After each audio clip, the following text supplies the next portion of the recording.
Hellblade is an independent game, and this allows us to tackle challenging subjects.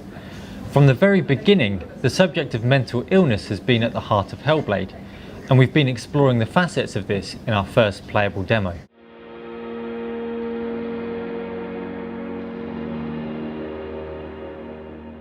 Senua suffers from anxiety, depression, delusions and hallucinations.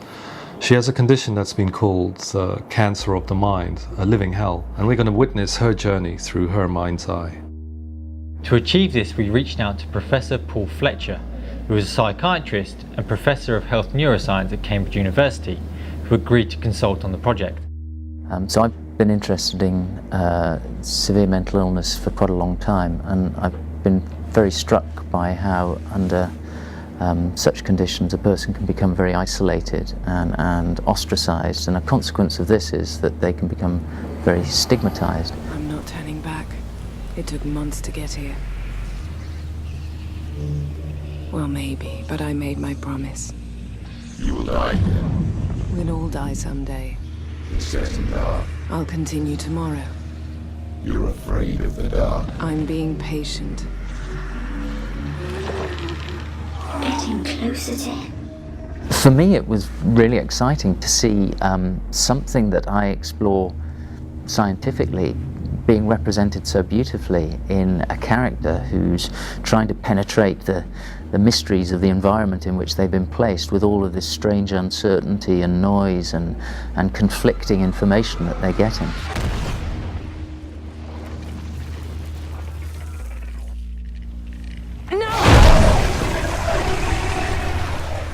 I think it's been very gratifying to work with the team at Ninja Theory and to see just how serious they are about trying to provide a representation and a reflection of these sorts of symptoms that is sensitive and empathic, and I think it's very important that that's the case. Much of this research has been made possible by the support of Wellcome Trust, a charitable foundation dedicated to research and the understanding of health.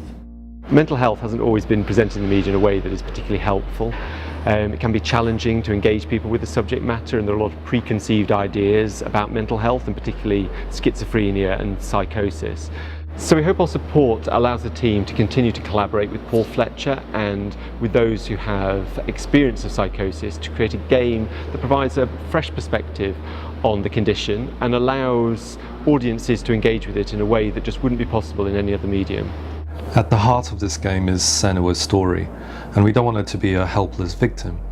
She's an accomplished warrior who's been traumatized by a very violent past.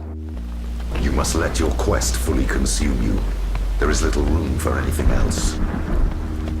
I've often been struck by the sense that I get talking to people with psychosis that they do feel themselves on a quest. I mean, it may be a figurative one in which they're simply searching for meaning to explain all the new and unpleasant experiences. And in some cases, people actually experience a genuine physical quest. They're looking for someone or something or some answer, some place. And with the feeling that if they can only achieve that, then there will be a release or a resolution to all of the things that are plaguing them. Much of the game involves exploration, but we wanted to avoid the usual collectibles and pickups you see in most games because we felt it would break the immersion and take away from Senua's point of view.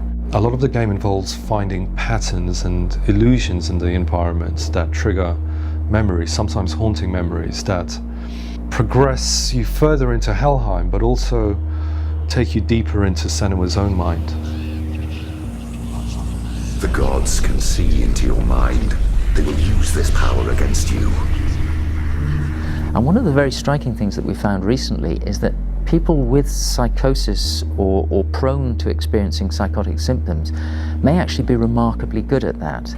Maybe that under some circumstances they're actually capable of using their prior knowledge to really enhance the way in which they see patterns and put things together. We now have a good idea of how these illusions can be incorporated into the game based on the playable demo. We'll now take these ideas much further as we build out the rest of the game. There are several characters that accompany Senua on this journey, and they take the form of voices in her head.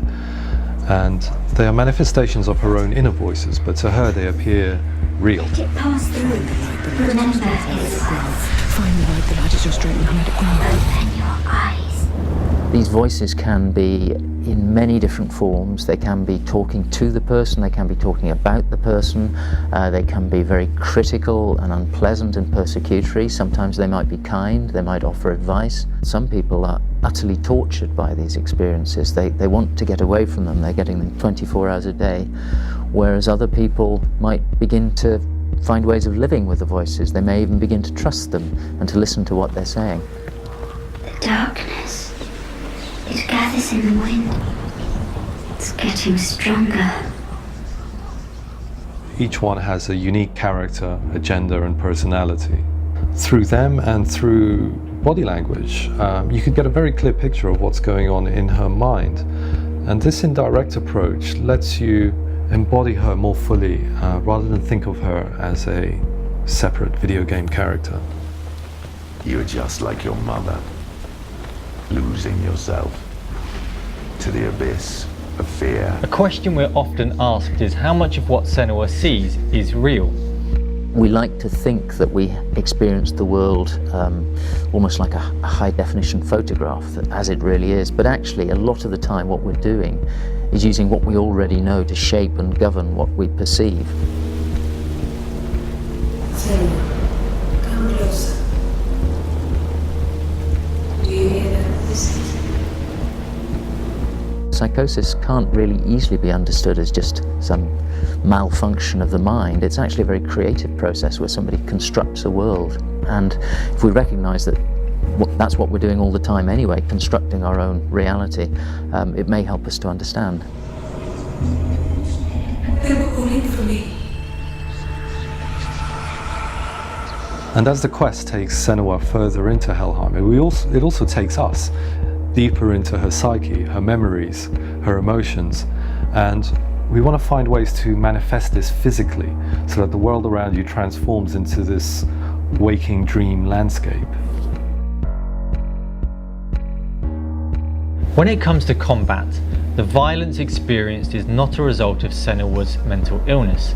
The trauma and violence of Senua's past has resulted in her condition, not the other way around. This darkness and fear that Senua constantly battles is inextricably tied to the trauma of the Viking invasion. The Vikings are real, they're a real threat to her that she must battle with, but to her, through her eyes, they seem exaggerated, hellish, monstrous, oversized, surrounded by darkness. We want to build on the combat by incorporating the ideas of altered perception of time and space so that she can more effectively overcome the enemies, even incorporating some of the voices in her head as manifestations that can appear and disappear to give you a much broader set of attacks. Now we've built this first playable, we have a really good foundation, and it's crystallized a lot of our ideas for representing her world through her eyes. And we feel like we can take it a lot further from here, because behind her condition is a process of imagination and creativity, and this is what makes her an extraordinary character. Everything you've seen is early code, shown much earlier in production than most games would be shown. And this is because we want to share our development journey with you as we expand and build the world of Hellblade. We'd like to thank Professor Paul Fletcher and Wellcome Trust for their continued support.